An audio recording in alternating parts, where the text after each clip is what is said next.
He had already lost everything: his freedom, his future, his dignity. Then he discovered he had lost her too, and in that moment, something inside him shattered in a way that would terrify everyone who knew what came next. This is the story of Michael Crawford, a man who broke out of a maximum security prison and walked more than 740 miles across America, surviving on nothing but rage and determination, all for one purpose: revenge. But what happened when he finally reached her doorstep shocked investigators, divided a nation, and forced us all to ask ourselves one terrifying question: how far would you go if the person you loved most betrayed you when you needed them most? Stay with us, because the ending will leave you absolutely speechless. Welcome to Silent Witness True Crime Stories. Thanks to all my viewers and subscribers for your support. Stay tuned for daily true crime updates. Don't forget to subscribe, and also download your free ebook by clicking the link in the pinned comment. A working-class family that valued hard work and loyalty. His father worked at the local steel mill for 37 years, and his mother was a nurse at the county hospital. Michael was the responsible middle child who graduated high school, played baseball for the community college, and at 19 enlisted in the United States Army. Military life suited him. He thrived under structure and discipline, serving 2 tours overseas in Iraq and Afghanistan. He came home with an honorable discharge and a chest full of commendations, but he also came home with something invisible that would quietly eat away at him for years: post-traumatic stress disorder. Michael never talked about what he saw overseas. He bottled it up the way so many soldiers do and tried to build a normal life. In 2004, Michael met Jennifer Hayes at a 4th of July barbecue in Columbus, Ohio. She was 23, an elementary school teacher with a smile that could light up a room. Michael was 26 and working as a warehouse supervisor. They fell in love fast. Jennifer later told friends that Michael was the kindest man she had ever met, that he made her feel safe in a way no one else ever had. They were married within a year in a small chapel ceremony. For the first few years, their marriage seemed solid. They bought a modest house in the suburbs, talked about starting a family, and spent weekends hiking in nearby state parks. But beneath the surface, cracks were forming. Michael's PTSD was getting worse. He had nightmares almost every night, waking up drenched in sweat, sometimes shouting, sometimes crying. Jennifer tried to be supportive, but she did not fully understand what he was going through. She suggested therapy. He refused. She suggested medication. He said he did not need it. He told himself he could handle it on his own. He was wrong. By 2008, Michael had started drinking heavily. It started with a beer or two after work to calm his nerves, but within months it had escalated to a 6-pack every night, sometimes more. Jennifer begged him to get help. She even threatened to leave if he did not stop. Michael promised he would quit, but the promises were always empty. The drinking continued. And then one night in October of 2009, everything fell apart.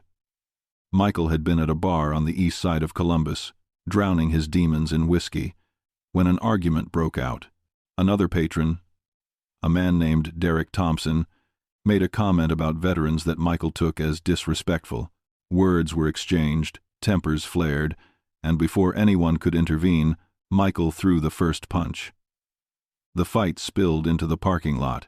Derek fought back, but Michael, fueled by alcohol and years of suppressed rage, did not stop.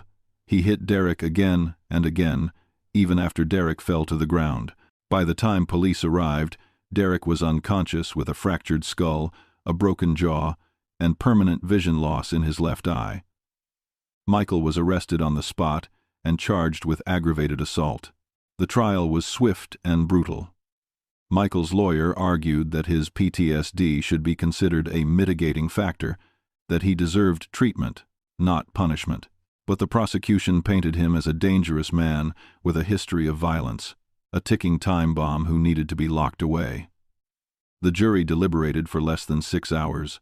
Michael Crawford was found guilty and sentenced to 12 years in the Ohio State Penitentiary, a maximum security facility located about 80 miles northwest of Columbus. Jennifer sat in the courtroom gallery when the verdict was read. tears streaming down her face. Michael turned to look at her one last time before the guards led him away. He mouthed the words, "I am sorry." She nodded but did not say anything back. That image, that final look, would haunt him for years to come. It was the last time he saw her as a free man. Prison was everything Michael feared it would be. The Ohio State Penitentiary was a cold, brutal place where violence was a daily reality and kindness was seen as weakness. Michael kept to himself as much as possible, working in the prison laundry and spending his free time in the library, reading everything he could get his hands on. He also started writing letters to Jennifer. Long, heartfelt letters where he apologized for everything, where he told her how much he loved her, where he promised that when he got out, things would be different. At first, Jennifer wrote back. Her letters were short and cautious, but they were something. She told him about her job, her family, the weather. She never mentioned the future. Michael clung to those letters like a lifeline. They were proof that she still cared, that their marriage was not completely over.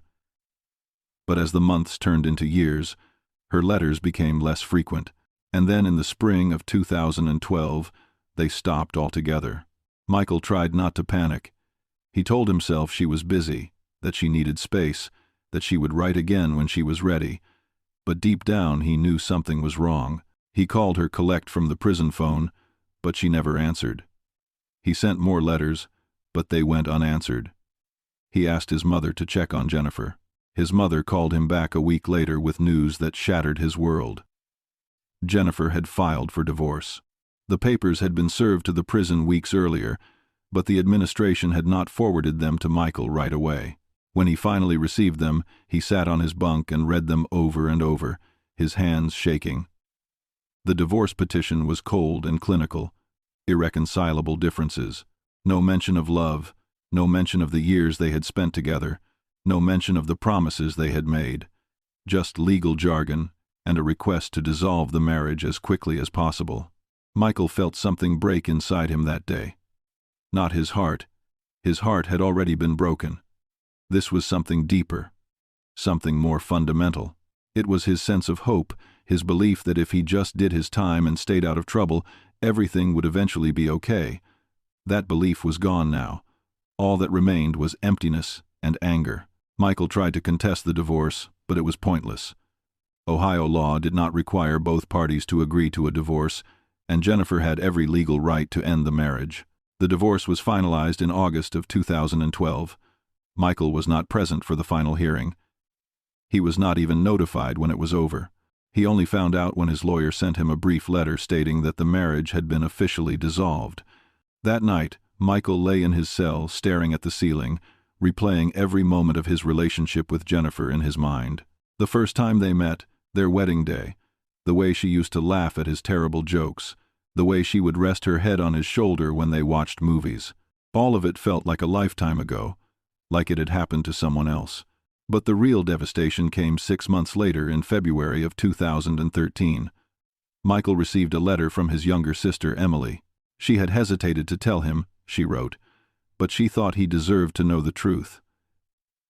Jennifer was not just moving on with her life. She was already with someone else. His name was Ryan Bennett, and he was a personal trainer at a gym in downtown Columbus. According to Emily, Jennifer and Ryan had been seeing each other for over a year, possibly longer. Emily had seen them together at a restaurant holding hands, laughing, looking very much like a couple in love. She had even heard from mutual friends that Ryan had moved into the house that Michael and Jennifer had bought together, the house where they had planned to raise a family. Emily apologized for being the one to tell him, but she thought he had a right to know. Michael read the letter 3 times before the words fully sank in.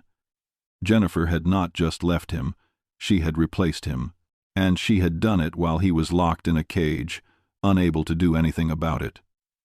The jealousy was unbearable. But it was the timeline that truly broke him. If Jennifer and Ryan had been together for over a year, that meant the affair had started while Michael was still writing her letters, while he was still holding on to the hope that their marriage could survive. She had been lying to him, leading him on, letting him believe that she still cared, all while building a new life with another man. The betrayal was so profound, so complete, that Michael could barely process it. He stopped eating. He stopped sleeping. He became a ghost, moving through the prison in a daze, barely aware of his surroundings. Other inmates noticed the change, but Michael did not want anyone's pity. All he wanted was a way to make the pain stop. And slowly, over the course of weeks and months, a new thought began to form in his mind. A terrible, consuming thought that he could not shake, no matter how hard he tried. If Jennifer could betray him so completely, if she could throw away everything they had built together without a second thought, then maybe she did not deserve to be happy. Maybe she deserved to suffer the way he was suffering. Maybe she deserved to pay. At first, Michael tried to push the thought away. He knew it was wrong, knew it was dangerous, knew that even entertaining such an idea made him a monster. But the thought kept coming back, stronger each time, until it was all he could think about. And then one night, in the summer of 2013, as he lay in his bunk listening to the sounds of the prison around him, the thought crystallized into something more concrete. A plan, not just a fantasy, but an actual, actionable plan. He would escape. He would find Jennifer, and he would make her pay for what she had done. The idea should have terrified him, but instead it gave him a sense of purpose he had not felt in years. For the first time since his conviction, Michael Crawford had something to live for, even if that something was revenge. Planning an escape from a maximum security prison is not something that can be done overnight. Michael knew that if he was going to pull this off, he would need to be patient, methodical, and above all, invisible. So he started observing the routines of the guards, noting when they changed shifts, when they were most alert, when they were most distracted. He paid attention to the layout of the prison, identifying weak points in the security system, areas where cameras did not quite reach, gaps in the fencing that might be exploitable. He also started building relationships with other inmates, carefully selecting those who might have useful information. There was Marcus, a former electrician who knew about security systems. There was Leon, a career criminal who had attempted previous escapes. And there was Tony, a lifer who worked in maintenance and had access to tools Michael would need. Michael never told any of them what he was planning. He simply asked questions, gathered information, and pieced together a strategy. The escape plan hinged on a single opportunity that presented itself in the fall of 2014. A section of the prison's outer fence was being repaired, and for about 3 weeks, a construction crew was coming and going through a service gate on the eastern perimeter. The gate was supposed to be monitored at all times, but Michael noticed that during the overnight hours, the guard assigned to that post would occasionally step away to use the restroom or grab coffee. Those absences were brief, usually no more than 5 or 10 minutes, but if Michael timed it right, it would be enough. He also noticed that Tony had a set of keys that could unlock most interior doors. Michael approached Tony one evening and asked if he could borrow the keys, claiming he needed to retrieve something from a storage room. Tony was suspicious, but Michael had been careful to build trust over the months, and Tony eventually agreed with a warning. "If you get caught, I do not know you." Michael nodded. He understood the terms. The night of the escape was October 17th, 2014. Michael had been in prison for just over 5 years. He waited until the guards had completed their 10 p.m. count, then used Tony's keys to unlock his cell door. He moved quickly and quietly through the corridor, staying close to the walls to avoid cameras. He made it to the maintenance room without being seen, where he grabbed bolt cutters and a small flashlight. From there he headed toward the east wing, his heart pounding. He could hear voices in the distance, guards talking and laughing, but they were far enough away that he felt safe continuing. When he reached the service gate, he crouched in the shadows and waited. The guard assigned to the post was an older man named Frank, someone Michael had observed for months. Right on schedule, Frank glanced at his watch, looked around, and then walked away from his post toward the break room. Michael did not hesitate. He ran to the gate, used the bolt cutters to sever the chain lock, and slipped through the opening. Just like that, he was outside the prison walls. Free. But freedom was only the first step. Michael knew that within hours, maybe even minutes, the guards would discover he was missing. They would lock down the prison, alert local law enforcement, and launch a massive manhunt. He needed to put as much distance as possible between himself and the facility. He ran through the woods surrounding the prison, branches tearing at his face and arms, his breath coming in ragged gasps. He had no map, no phone, no money. All he had was the clothes on his back and a singular goal: find Jennifer. He ran for hours, guided only by the stars and a vague sense of direction. By the time the sun began to rise, he was miles away from the prison, exhausted and covered in scratches, but alive. He found an abandoned barn on the outskirts of a small farming town and collapsed inside, his body finally giving out.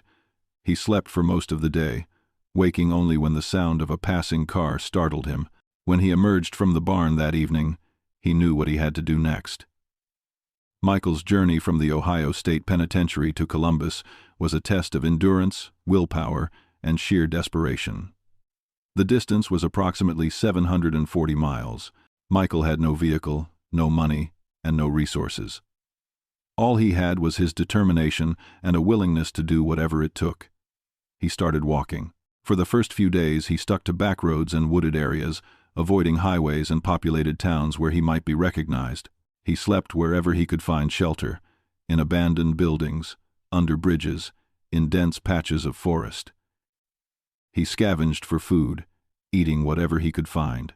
Discarded fast food wrappers with a few fries left inside, apples stolen from roadside orchards, scraps from dumpsters behind gas stations. It was degrading and humiliating, but Michael did not care. He had long since abandoned any sense of pride. His only focus was survival and reaching Jennifer. The physical toll was immense. Michael's feet were covered in blisters within the first week. His shoes, standard-issue prison sneakers, were not designed for long-distance walking, and they began to fall apart after just a few days. He wrapped his feet in torn strips of fabric he found along the way, but it did little to ease the pain. Every step was agony, but he kept moving. He walked through rain, through cold, through heat. He walked until his legs felt like they would give out, and then he walked some more. There were moments when he considered giving up, when the pain and exhaustion became so overwhelming that he wanted to just lie down and let the authorities find him.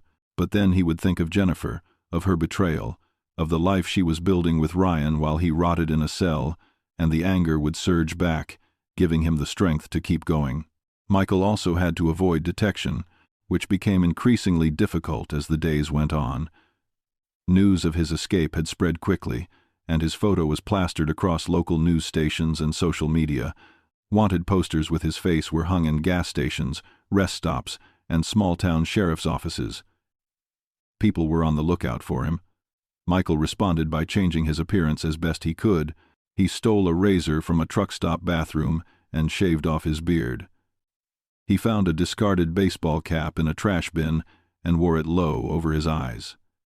He avoided making eye contact with anyone he passed. Twice he came dangerously close to being caught.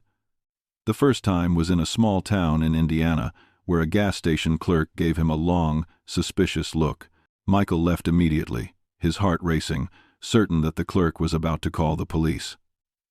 The second time was when a state trooper drove past him on a rural highway. Michael froze, pretending to examine a flat tire on an abandoned car by the side of the road. The trooper slowed down, and for a terrifying moment Michael thought it was over. But the trooper simply drove on, and Michael exhaled a breath he did not realize he had been holding. As the weeks passed, Michael became a ghost, a shadow moving through the landscape, invisible to everyone around him. He learned to read people, to sense when someone was paying too much attention, to disappear before questions could be asked.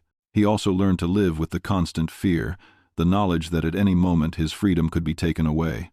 But the fear was nothing compared to the rage that burned inside him. Every mile he walked brought him closer to Jennifer, closer to the confrontation he had been imagining for years. The thought of that moment kept him going, even when his body screamed at him to stop. By the time Michael reached the outskirts of Columbus in late November of 2014, he had been on the run for over a month. He was unrecognizable. His clothes were filthy and torn. His face was gaunt, his eyes hollow. He had lost at least 30 pounds. But he had made it. Against all odds, he had walked 740 miles. And now, standing on the edge of the city, he could feel the end approaching. Finding Jennifer's house was easier than Michael had anticipated.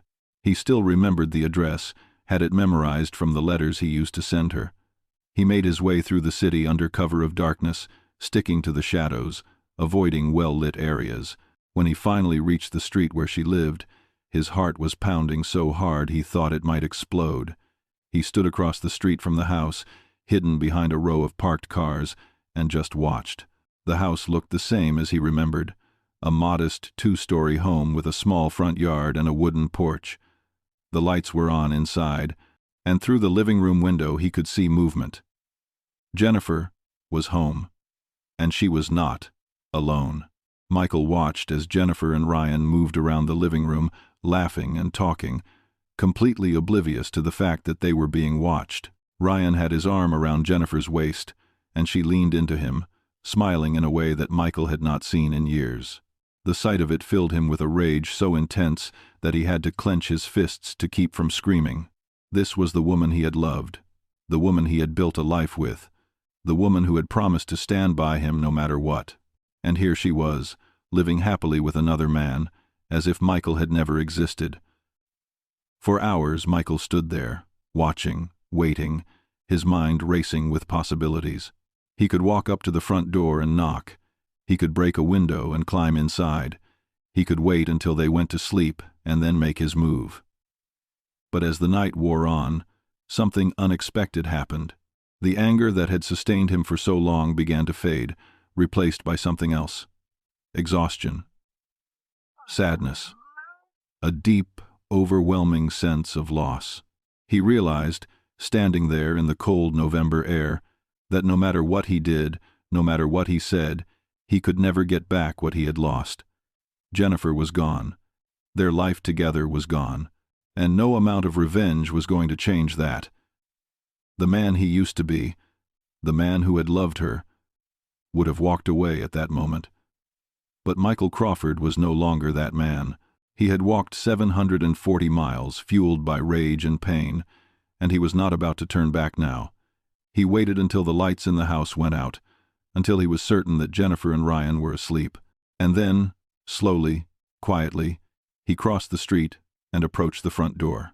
What happened next remains a subject of intense debate even years later. According to police reports, Michael Crawford broke into the house through a back window around 3 a.m. on November 26, 2014. He made his way upstairs to the bedroom where Jennifer and Ryan were sleeping. What occurred in that room is something only Michael knows for certain, as he has never given a full account of the events. What we do know is this. At approximately 3:45 a.m., a neighbor called 911 to report hearing screams coming from the house. Police arrived on the scene within minutes. They found the front door wide open and Michael Crawford sitting on the front porch steps, his hands covered in blood, his expression blank. Inside the house they found Jennifer Hayes and Ryan Bennett. Both were alive, but both had been severely injured. Jennifer had multiple stab wounds to her arms and torso. Ryan had been beaten and also stabbed. Paramedics rushed them to the hospital where they underwent emergency surgery. Miraculously, both survived. Michael was arrested on the spot without resistance. He did not try to run. He did not try to fight. He simply sat there, staring at nothing, as the officers handcuffed him and read him his rights.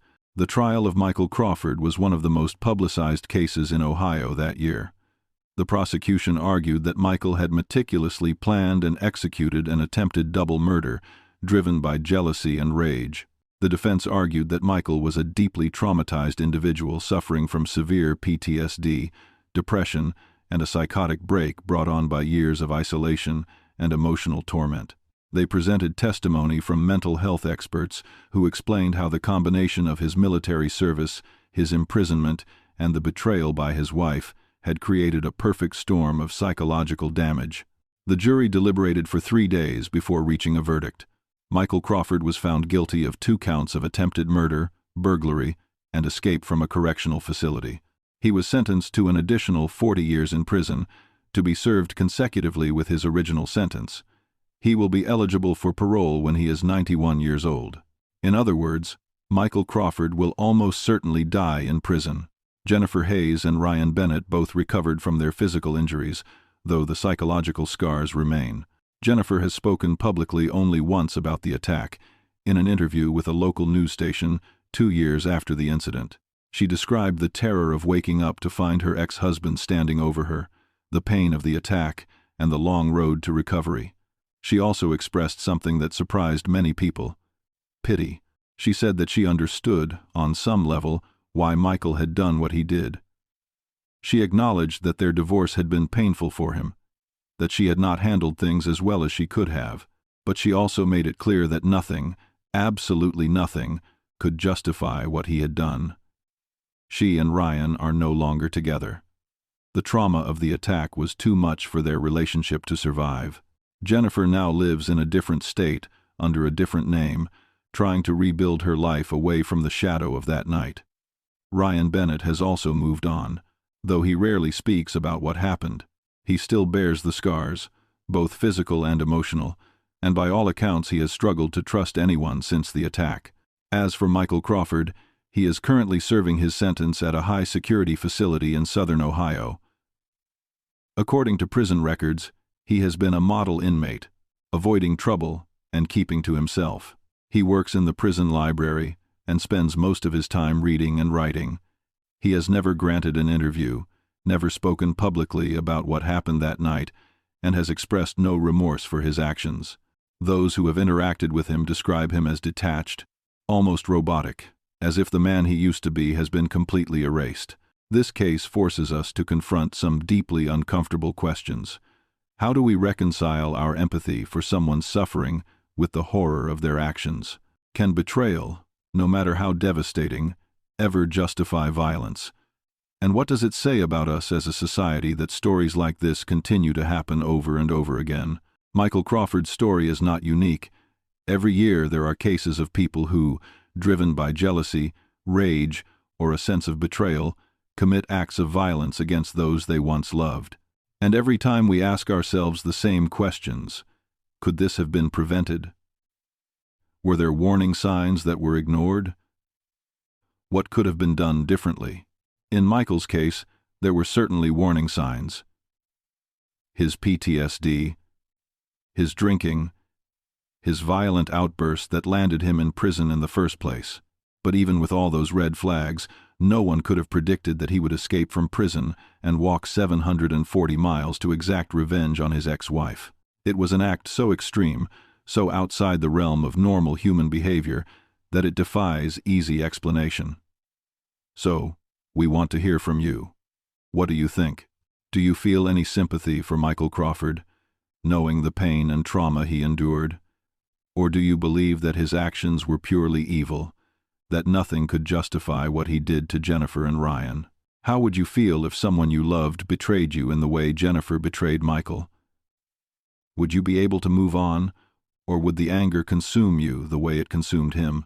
And perhaps most importantly, what does this story teach us about the limits of human endurance, the dangers of unchecked rage, and the devastating consequences of betrayal? Leave your thoughts in the comments below. We want to know what you think, and if this story affected you, if it made you think about your own relationships, your own capacity for forgiveness or revenge, then we have done what we set out to do. Because the truth is, stories like this are not just about the people involved. They are about all of us.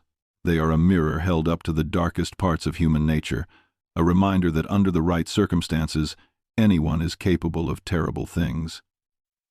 Thank you for watching.